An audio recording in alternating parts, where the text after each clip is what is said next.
Hey everyone, just giving a couple of minutes, a few seconds here for everybody to join the webinar today. First of all, what we're going to do today is to walk through a simple demo of how Salestools is working in essence. I'm going to share my screen and I'm going to walk through the newest features we have, such as the proxies. How do you install that? Why it's a great idea. We're going to walk around how do you run automations? How do you run a visitor automation? How do you run an automation based on Tech Tracker? How do you run a full automation based on Sales Navigator, regular LinkedIn? How to use Playbooks, and so on and so forth. Again, I see a lot of you already joined, so we're going to put the webinar live. So I'm just going to share my screen, and if there's any questions you might have, please shoot them in the Q&A tab. I will take them towards here in the end, and I'll keep an eye on that. So let me just put them here, okay? So when you log into Salestools, normally what you see is, and we did that here in the start, it's you see your automations. You can build automations, and it's important you install the plugin in order to use the automations, because we need to run your session cookie with LinkedIn. And one of the reasons why you want to run a session cookie with LinkedIn, it is due to that is the safest way to replicate your process behind the scenes. So basically what we do is, our server, we deploy a live server within 15 minutes by automation when you start a process, and runs that automation on your behalf with an automated throttle limit. And some of you might run agencies, that's why we launched proxies. So for example, if you log into a customer account in New York, we detect your login IP in Amsterdam, our server centers will pick a server around Amsterdam rather than New York. LinkedIn, they might say, hey, it's weird this guy is in New York. So you might want to set up a proxy that you run and the customer runs on for New York. That's why we put live, and I'll just show you that right now. Go to workflows and automation settings. So you can set up proxies right here. We put it out in our help desk, which you find right here, and you can search proxies, the 2 articles. We made a recommendation proxy mesh is $10 a month. It works, it's great. And you can choose all the senders to have. So if you go to help desk, write proxy, you get all that information. So I hope that covered that part. You can also set up your own proxies if you're very technical, and use proxies as a part of the product here. So yeah, and for the ones that just joined, hello everyone, and welcome to today's webinar. So what I wanted to say, normally when you come in, we will launch that back that you see the dashboard, but we ran for a period because we pushed hard on the automations that you see automations first. But the idea about the dashboard, and we're going to work over the next month to update that, it is, and this is my testing server here, you see if you have the website visitor tracker, we do recommend to go into tracking setup. I'm just going to show you here. You put in your domain name, and then you copy paste this tracking script to your website. The reason why you want to do that is we take the anonymous website visitors and then we track them and we convert them, and we can match who's behind the visit, and we're going to identify that company for you. I'll show you just later how you can make a full automation based on that. But I want to show you one feature. You can upload companies here, and I just made it as an example. So you can say, I don't want the, let's say Salesforce. If they come, I don't want to auto prospect those, as an example, and then you can simply go in and add those. You can also go in on the IPs and add different IPs if you want, or particular pages you don't want tracking on, that can be done as well. Include page to tracking. It's in rare instances that is used. That's not very frequently used, so that's not something we're going to cover here. So now when you install your tracking, we start from that moment tracking who's on your website. So when you go in every day, you can go in and say, okay, who visited my website? And then you get a good overview. So we know goodbadcat.com visited. That might be a bad form fill, or this might be a real company. We capture, and this is one of the benefits of Salestools.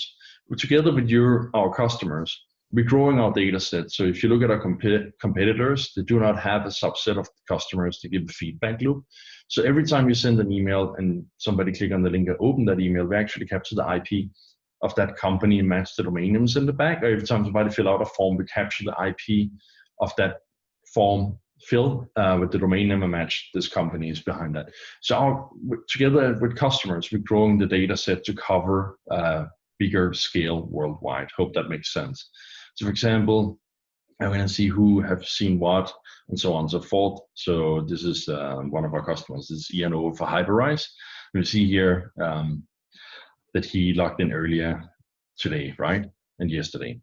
So you can see a full overview of your customers. So one thing you can do here is we have a filtering options for visitors, and we'll get to all the functions after, but I'm trying to cover as much as I can here in the time we have. So you can filter based on company size, location, you can produce different filters, and you can save them to have them out right here. The reason why I want to do that is it's always nice to go and say who is visitors from EMEA, who is from New York, who is from the States, and so on and so forth, so you can move around in it. So that's the visitor tracking. One of the main features here is our automations, and let's dive into that. So I built, just before this demo today, I built 3 automations that actually matters a lot to us and how we grow our business. So I built them into my demo account here. So the first one comes back to the visitor tracking. Every time somebody comes to our website, and we didn't specify by landing page, but I can do that by clicking right here. I'm just going to refresh my page. Sorry for that. Wait a second. Let me just go back here. So every time somebody visits our website, I can go in and say every time it's the pricing page, if that's the only thing matters, I can define that. If I want any page, I can also define that. We only take the customers that are not in your blacklist, the visitors. So if you have customers that you don't want an automation, you need to add those there. Otherwise, everybody who visits the pricing page, or every page, if I don't save that, will then be sent to Sales Navigator with your account. We'll prospect based on CMO, Marketing Director, VP of Sales. We'll download the ones the Sales Navigator return first on that list, and then we'll tag them so you later can go in and see your tag inside my contacts, and we'll prospect them automatically. So if you have a website with a lot of visitors, think about it for a second. 98% in average that leave your website, they do not become a customer. Think about how much money you leave at the table. So what we're doing here in Salestools is we're automating this process for you. You're saving 1-2 SDR salaries a year by simply having this process running every single day. So run through, we find those people, we find them, run the email verification. Then what we do is we go in and say to LinkedIn and say, hey, I noticed somebody from your company name, we insert that, visit Salestools.io, so I want to introduce myself. Very basic, not intrusive. Then we put a delay, and if they don't answer, we don't stop them, then there comes an email template. I'll show you how the template builder works after. By the way, that's going to get an update because we come in some really cool features. Then we'll send that email template between, you have delays, which you build in. Here's 30 minutes, and between the email goes out, I put 3 days. The reason why I like to send a LinkedIn connection before the email is typically the person, he sees that email from LinkedIn, or LinkedIn, he's seen your name. When that email pops up in his mailbox, he knows that who is Jesper Kvist, right?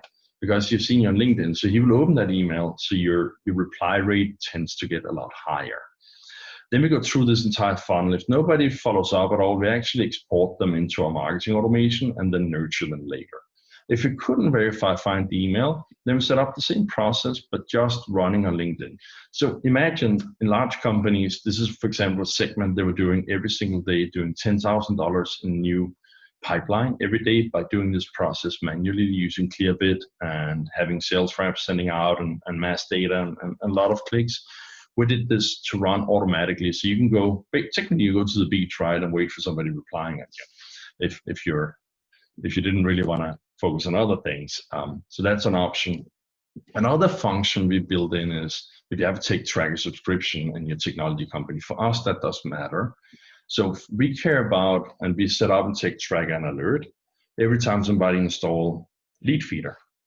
We like our system to go to LinkedIn, find the relevant people that can make a decision, send them a LinkedIn connection, and this again happens every single day. So we're building pipeline in reality without doing anything right here.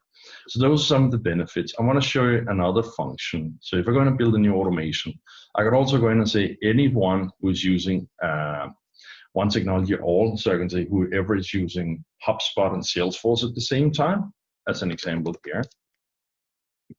So I can go in and say HubSpot and Salesforce as an example. They have to use both, otherwise they don't count. Then I say, how long do I want to run this automation for? So I say, I want to run 30 companies a day for 200 days. Then I can start that process, then decide here on LinkedIn what titles to go through and build that entire funnel. I hope you guys get it. We also, when you run the funnels, you can click display stats. It does require turn on show stats. What we're coming with in the future updates in some weeks is you can click on the stat right here. I will show you here. There will be no stats in this one, but I'm going to show it. The stats will come here. You're going to be able to click on queued or completed, and you'll see the names, job titles, company name, and when the next step is executing. So you have full visibility into when something happens in the future, which gives you a better overview of when somebody's getting a message. Now, some of you might ask, what happens if somebody replies? What do we do? Well, you simply go into my contacts, you click on the person's name, and then you hit negative reply if you don't want to contact them again. Well, it's a negative reply, right? If it's a positive reply, you hit positive reply. And what that does is, in this case, our CRM is HubSpot. We turn that on as default, which you will see on the integrations. You pick the default CRM. Then resume that person over to HubSpot, because at that time we have a conversation with them. That's where your CRM takes over. Salestools did the magic. We got you to have a conversation. So that's what it's all about. So hope that makes sense.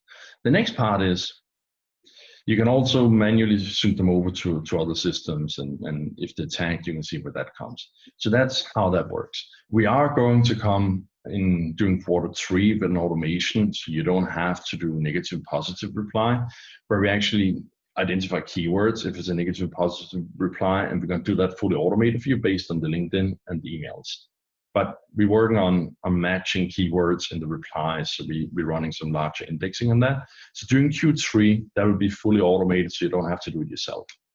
So it's going to be super cool. That's something we have not on our public roadmap, but it's something that happens behind the scenes. And we also going to update the full activities, so you can see all the touch point when you open a person right here.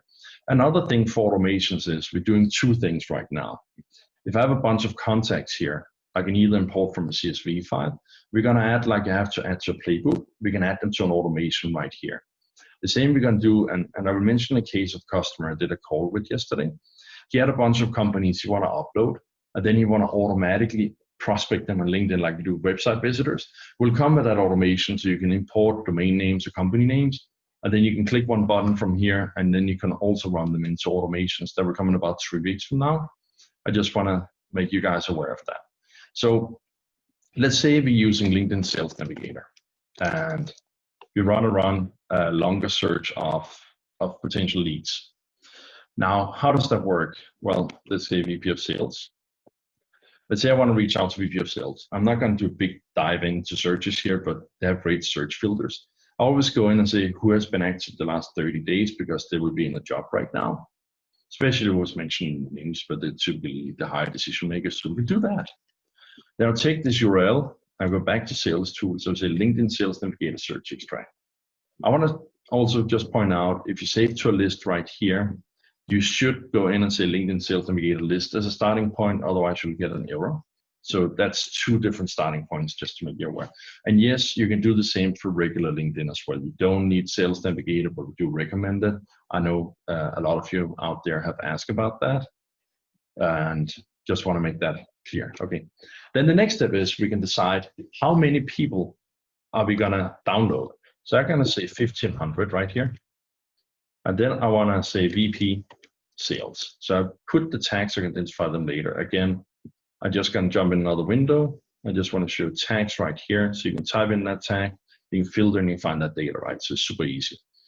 Now, we download a list. When I hit start, it's going to download 1,500 people in about 15 minutes automatically behind the scene. You close your computer, you go make a coffee, whatever you want. What are you going to do next?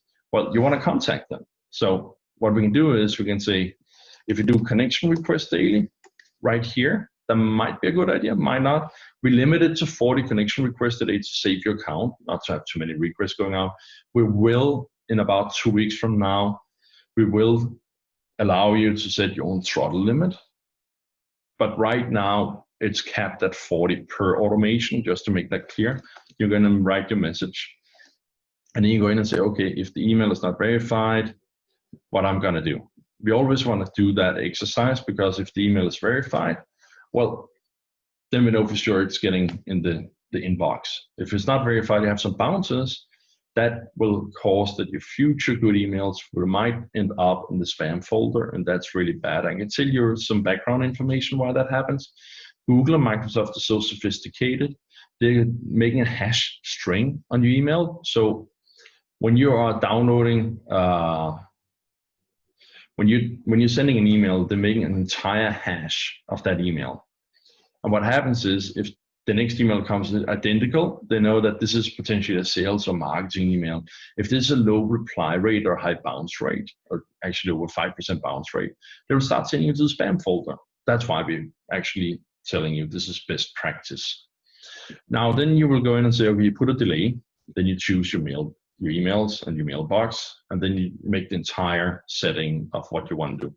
We always recommend in the end to have a withdraw function right here. So you're going to withdraw your LinkedIn request if they did not connect to you. Now, some of you have asked this question to Christian, our support. When we send a connection request, what happens if they go through a long flow and they don't accept it? Well, we run through the flow if they don't accept it, because currently we don't check for that. In the future we will, and then they will adapt during to that. But right now we will just skip through the time you put. That's why we always say after connection request, put 3 days, because if they don't connect to you within 3 days, they probably would never.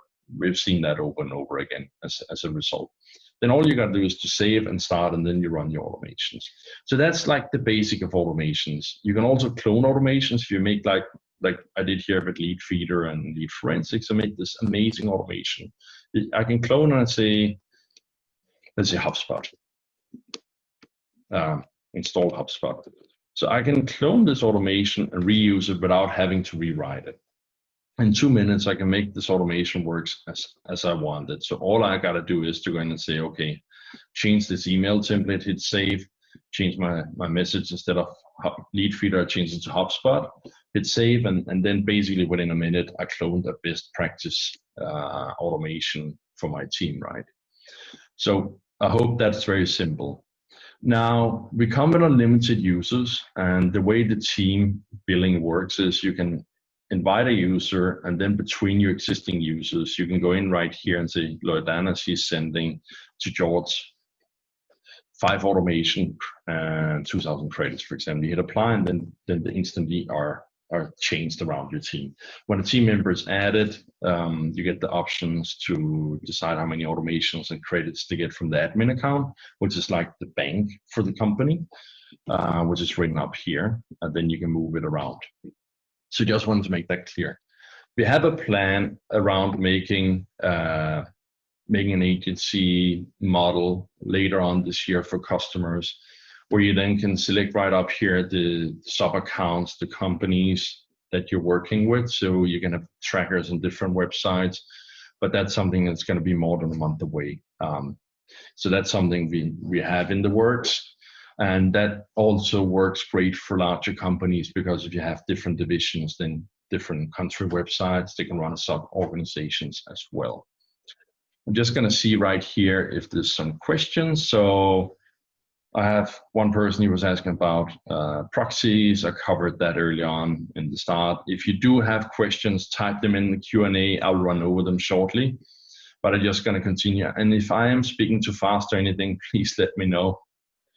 And hope that makes sense. Okay, so your contacts, you have all your contacts here. From your contacts, you can import a CSV file right here. In the past, we had some issues with that. I want to gladly admit that. We used RabbitQ behind the scenes to process things as our user base keeps scaling. That a few times broke down. So when you imported things, it didn't work, or exported. What happened is some servers broke down. So what we're deploying by end of tomorrow is with Azure from Microsoft. We're actually running the queues managed by them, so it cannot break. So if somebody had that experience, by end of tomorrow, that will not happen again, just to make it work. But if you import a CSV file, you just hit import here. It's important. Are you importing as a contact or a company? You define that here, and then it'll show up here. Now, if you do that, you can add them to, and I'll show you now what a Playbook is. You can design like a one-to-one email process, and you can send them over to a Playbook later on to an automation from here. And what a Playbook is essentially is what you know from Salesloft, Outreach.io, Reply.io. It's a one-to-one email tool. It comes built in. It's free in the platform. And right here, this is just a bad example, but you need to make sure that it's actually running an active mailbox. So I'm just going to pick one that's active here. So basically what we can do is we can add as many templates as we want right here. And then we A/B split test. So if I have 2 emails, I can even add a third one. I'm just going to take some random here, hit save, and I turn on and off. And then you can measure what actually works better based on data here, and you can swap them on and off as you go. But basically what you're defining here is, do I want to send an email? Do I want to make a manual phone call? Do I have a task at them? Well, in the past, we say add them on LinkedIn, but automations, you can do all that automated. So task could be something like send them a, I don't know, bottle of wine or something. And then you get a task you actually have to do. So you can define 1 day, 11 hours, or 10 hours and 10 minutes after from email it's going to send out, and then you add more templates, you turn on and off. So you can design like an entire sales funnel. From my context, you move them over at once. What's really cool about this, and most people don't realize that, if I go in here and these are sent, but if I go in and actually this is supposed to be sent, all right. I don't know what just happened there. So if I go in and write yes, but you rock, and I hit outside, it will save this. So when this email is supposed to be scheduled to go out, I'm going to get that personalized one line in my email. So you can do that on future emails. Going to change the preview. You get full stats to see how your campaign is doing. You can set up time zones as schedules. This will come to automations as well. And essentially, we're going to merge automations, playbooks into automations, so it works as one. It makes more sense, but right now we keep them as 2. But over time, all the functions you have here is going to get over in automation. We're going to run it as an easier platform there. But right now, you have them working this way. You can set up schedules. I'll show you how you do that. So if I go into mailboxes, I go schedules right here. I can assign my schedules based in time zones, give it a name, and define what hours they, sorry, I'm a little bit too fast, what hours they're going to run. I hit submit, and then the time zone runs on. When I give it a name, I hit save changes, and these will be able to pick up in automations very soon. So we can start automation and say this automation is going to execute Eastern Standard Time. This one is going to do Hong Kong time, so you can do sales across the world from one location. So I hope that makes sense. We also have a company tab. We do use, if the domain is matched, enrichment with a tech tracker here. So I'm looking for here, just give you an example. So independent financial services. We do enrich with tech tracker. So you get this data if there's a match in the domain. A lot of those companies you've seen actually don't have a domain because they're just from random system account. But then all the data here will be here in the company. You see what people you prospected and so on and so forth. And we get the technographics right here. So these are some of the really cool features. I'm clicking too fast, sorry for that. That we have inside the platform. And we also try through our system to define what department they belong to. So you can see it right here when you download them. So you actually get a really nice overview of the account itself within the platform. Tags can be managed from right here. So we have tags on everything. When you use tags, you can delete them, mass delete. We are coming with stages in the UI where you can set up like a CRM. If you might notice, they are searchable out here, but our UI team haven't made them editable and show them on the contact yet, but that will come. The whole functionality is sitting there. So we walked over contacts, we walked over visitors, walked over automations, we walked over sequences. The only thing missing is our templates. So templates are very easy to be managed. You can create folders, and the way you do that is when you build a template, you create the folder here, and then you say this template belongs in that folder, so you have a nice clean structure. Variables, you have automated full name, first name, last name, title, company, the email, you can put in their location that we captured. This is going to be updated. I don't recommend to use it now, but we'll put in the date from 1 business day from now. We also put in the past and tell you why. There are some great email templates we're gonna put in our Facebook group and email to all customers. And one that actually works really well is our friends over at Breaks, is the fastest growing unicorn. They have a template. It's a little bit made up, but they're emailing where Henrik, he's sending an email to an SDR saying, hey, I was doing some research last night. I saw this company, and then Emerge tag it in with a date that the email was supposedly sent looks like a forward that he's sending to you. We will share that. I will try to share it tomorrow. But then this functionality will have to be used. We need to update that to fit in with that template. That's why we haven't published it for the customers. But we tested here in Europe, and most people are replying like, some of them were smart. They said, hey, I don't believe Jasper actually sent that email. While others were like, hey, I feel honored. I would like to learn more. So it actually works at scale. And that's why Breaks was the fastest growing unicorn in history, from 0 to unicorn status 7 months, which is incredible, right? But anyway, just wanted to walk over that. So templates are here. This is we changing the UI of the template builder so we get more functions. And one very, very important feature coming, I can't show it yet, but when we change it, is 2 things. You can insert links from Hyperrise, so that would be native in the emails. So that's going to make it a lot easier. But secondly, also the screenshot that we can take from LinkedIn profiles, and publish the video where I'm like pointing up in the profile, and then it takes the screenshot that will come, and it'll be fully automated. It'll be 1 click. You set it up here. Then when you install the template, you can then say it requires a LinkedIn screenshot in the automation, that it will work. Now I get a lot of questions, so let's try to take those at once. So I have somebody asking, so if a person doesn't accept your invite later, will you then try to send a message or just skip? Well, right now we don't detect replies. Right now we don't detect replies, so they will be skipped. Later on we'll work for detecting reply and then pause the person out so they actually are connected, and then we'll follow this. Hope that makes sense. When will be sharing of LinkedIn automation be possible among teams? Within the next 3 weeks, we will be able to share to team members and clone the LinkedIn automations.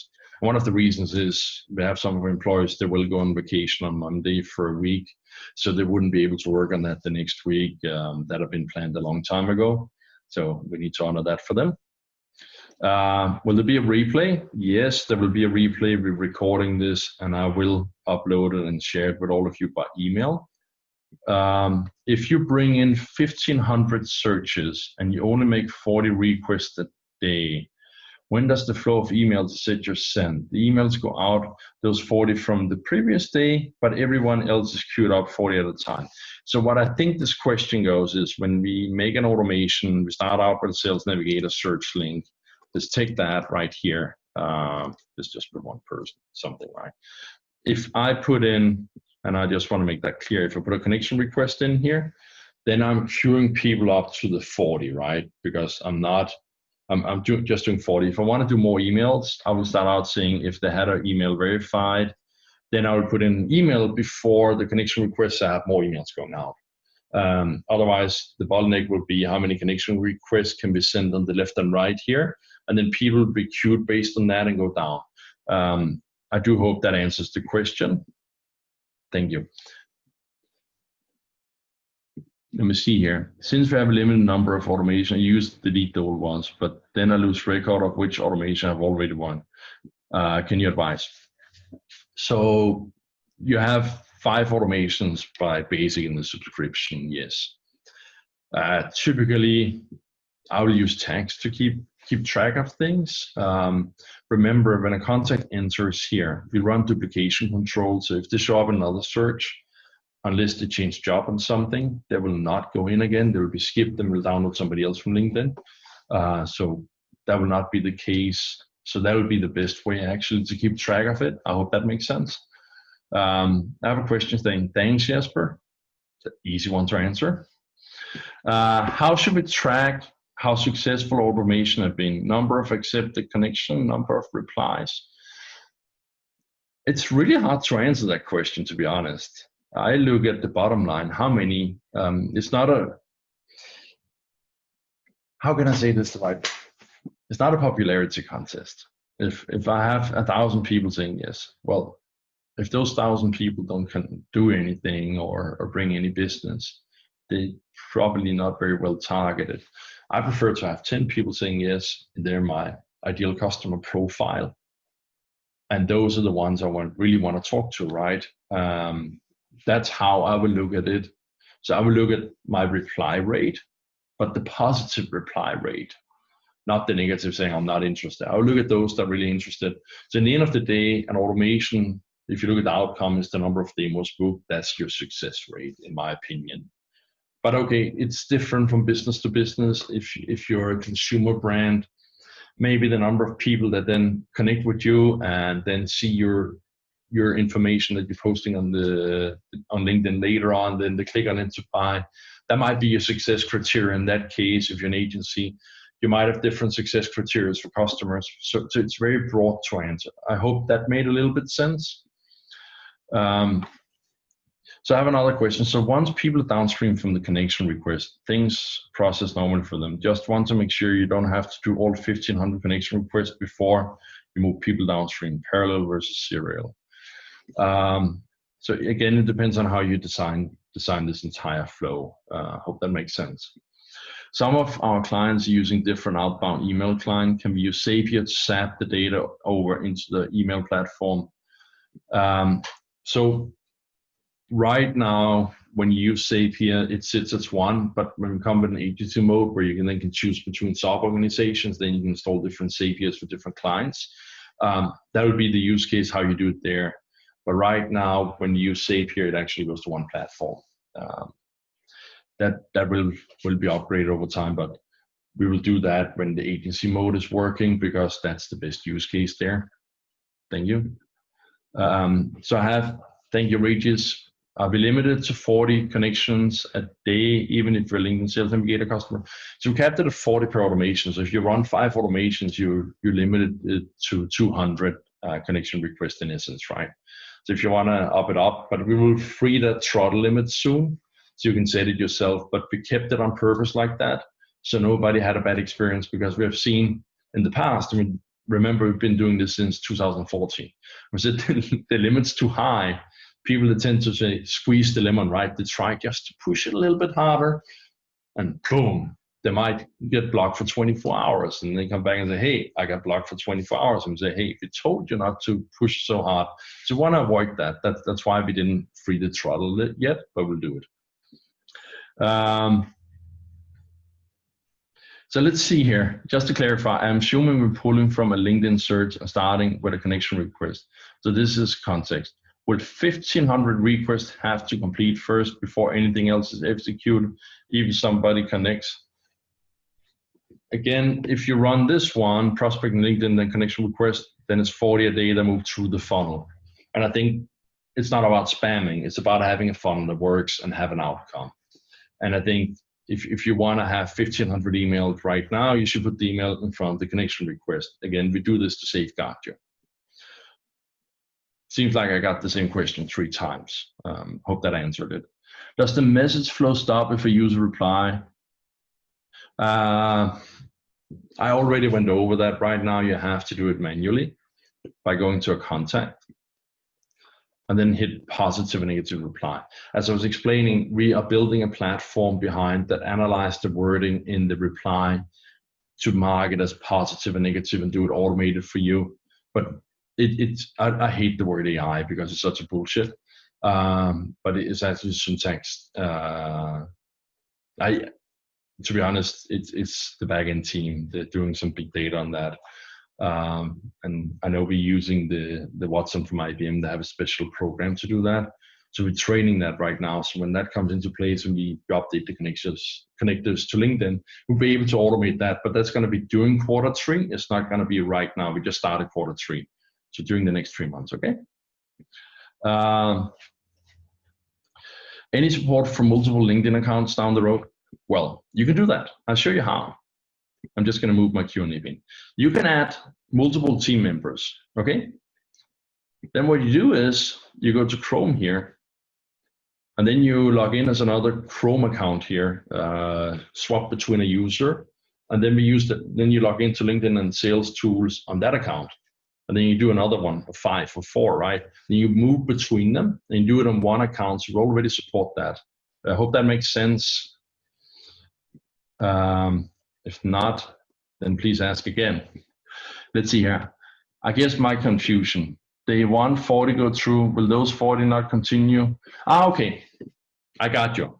Sorry if I wasn't clear either.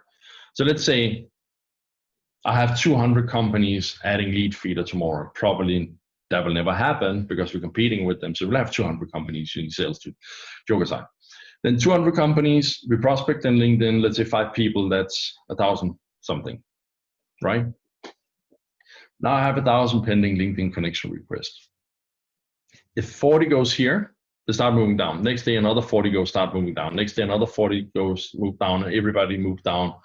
But it's just here, it lets 40 come in at a time. It's not like under COVID, you wait for somebody in the supermarket to exit and then another one come in. No, we let 40 in at a time, and then whoever is in already continues.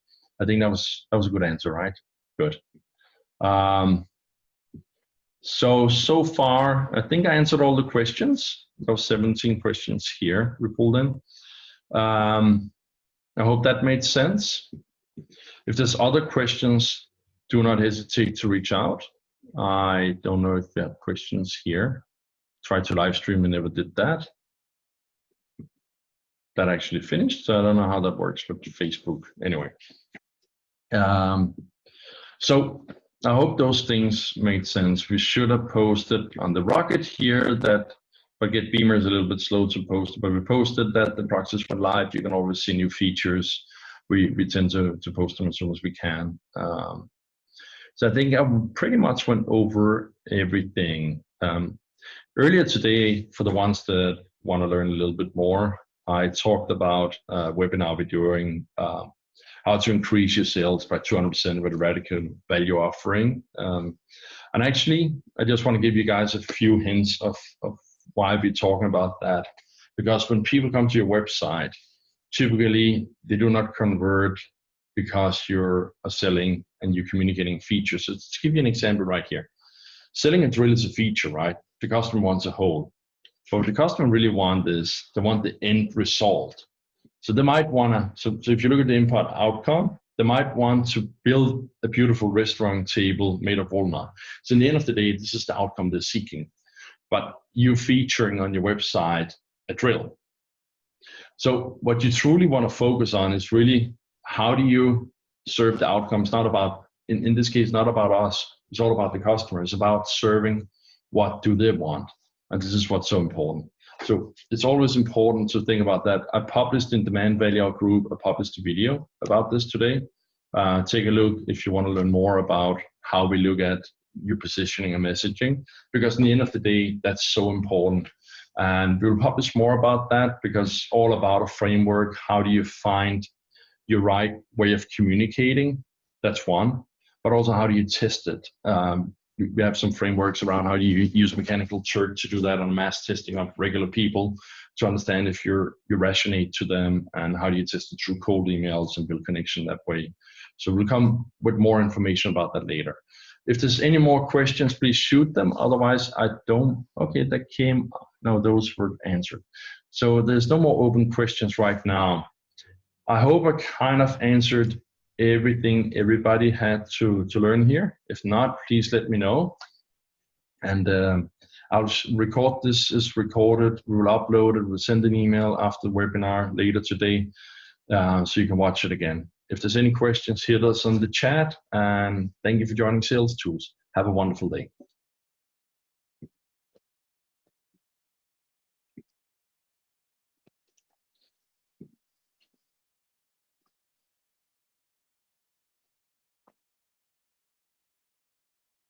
I see there's a couple of emails here in the chat. Haven't seen that, so I just want to try to answer those before I leave.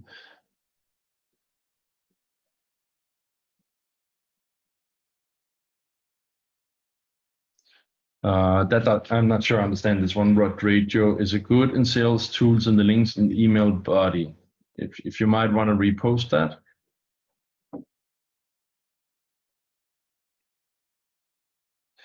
Is Salestools good to search for person in LinkedIn based on technographics? So if you want to do that, I showed you this example. It does require you have a tick tracker subscription because we use the data set there. So what you do is you head over to tick tracker and you get an account. And then when you're logged in, you can say technology alerts and you can create alerts based on every time somebody installed, let's say, Optimizely. Then we track every time Optimizely have a new customer. Then you say, okay, a starting point, you install the API key from your integrations. You say every time somebody install Optimizely, then you hit apply and then you adopt your whole flow around that. So that should answer that question. Well, you can choose not to have, okay, so Rodrigo is asking if I should add links in the email body to avoid spam. You don't have to put links in email body, right? You can try just to have a communication, ask something. It's totally up to you how you design your emails. Typically, 1-2 emails wouldn't get you to spam, but if you put like a big fancy signature, a lot of calls, and then have email links in the email and pictures with a link, that might attract you to spam. So try to make it like a one-to-one message that really limited to 1-2 links, and that's it. That would be my answer to it. I hope that made sense. So thank you all and have a wonderful day. And thank you for watching.